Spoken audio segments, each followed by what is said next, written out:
அனைவருக்கும் வணக்கம். நாங்கள் எங்கள் பிரச்சனையிலேருந்து வெளியே வர்றதுக்கு இதுதான் காரணம் அப்படின்னு சொல்லி டாபிக் போட்டிருக்கேன். அப்படி என்ன பெரிய பிரச்சனையிலேருந்து நீங்கள் வெளியே வந்துட்டீங்க அப்படின்னு சொல்லி கூட கேட்கலாம். எங்களோட தம்பி வந்து வெளிநாட்டுக்கு மலேசியாவுக்கு போயிருந்தான்.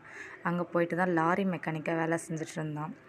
அங்கேருந்து திடீர்னு ஒரு நாள் கால் வந்துச்சு, தம்பி கீழே விழுந்துட்டாம்மா, அடிபட்டுருச்சு அப்படின்னு சொல்லி அவங்க மேனேஜர் கால் பண்ணாங்க. கால் பண்ணும்போது சரி ஏதோ சாதாரண அடி தான் போல் அப்படின்ட்டு இருந்தோம். திரும்ப அங்கே ஹாஸ்பிட்டல் செக்கப்லாம் முடிச்சுட்டு மறுபடியும் கால் பண்ணி அவனால் எந்திரிச்சு நடக்க முடியாதும்மா, முதுகில் அடிபட்டிருக்கு, முதுகு எலும்பு உடஞ்சிருக்கு அப்படின்னு சொல்லி ஆப்ரேஷன் பண்ணி ஆகணும் அப்படின்னு சொல்லிட்டாங்க. சொன்ன அடுத்த செகண்ட் எங்களுக்கு என்ன பண்ணுறது அப்படின்னு சொல்லியும் புரியல.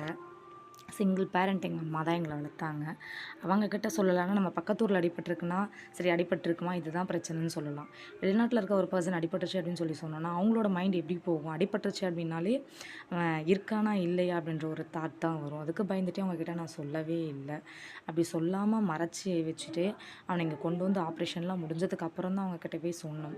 ஆனால் அந்த ஆப்ரேஷன் முடிகிறதுக்கு முன்னாடி இந்த விஷயம் கேள்விப்பட்ட அடுத்த செகண்டு நாங்கள் செஞ்ச விஷயம் என்ன அப்படின்னு சொல்லி பார்த்தீங்கன்னா, நம்மளோட குலதெய்வத்துக்கு ஒரே ரூபா காணிக்க மஞ்சள் துணியில் முடிஞ்சு வச்சு அவன் நல்லபடியாக எந்திரிச்சு நடந்து வரும்போது இதை கொண்டு வந்து உங்கள் உண்டியில் காணிக்கையாக செலுத்துகிறோம் அப்படின்னு சொல்லி தான் வேண்டிக்கிட்டேன்.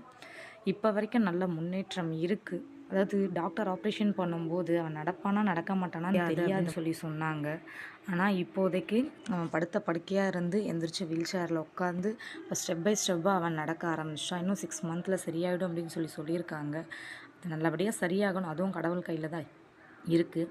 இந்த ஒரு விஷயம் மட்டும் இல்லைங்க, நம்ம எந்த ஒரு செயலை செஞ்சாலும் சரி, ஒரு வீடு கட்ட ஆரம்பித்தாலும் சரி, இல்லை ஒரு தொழில் தொடங்கினாலும் சரி, நம்மளால் முடிஞ்ச அந்த ரூபா காணிக்கையை மஞ்சள் துணியில் மடித்து நம்ம குலதெய்வத்துக்கு வச்சு நான் நல்லபடியாக ஒரு முன்னேற்றம் அடைஞ்சேன் அப்படின்னு சொன்னால் அந்த காணிக்கையை கொண்டு வந்து உங்கள் உண்டியலில் செலுத்துகிறேன் அப்படின்னு சொல்லி நம்ம வேண்டிக்கிட்டோன்னா நம்மளோட பிரச்சனைகள் எதுவாக இருந்தாலும் நம்மளோட குலதெய்வமானது ஏற்றுக்கிட்டு நமக்கு ஒரு நல்ல வழியை உண்டாக்கி கொடுக்கும் அப்படின்றது தாங்க உண்மை.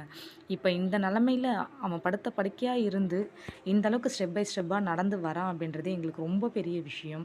இப்போ வேணும்னா அவன் எப்படி இருக்கான் அப்படின்றத நான் இந்த வீடியோவோட லிங்க்கில் போடுறேன் பாருங்கள். தேங்க்யூ.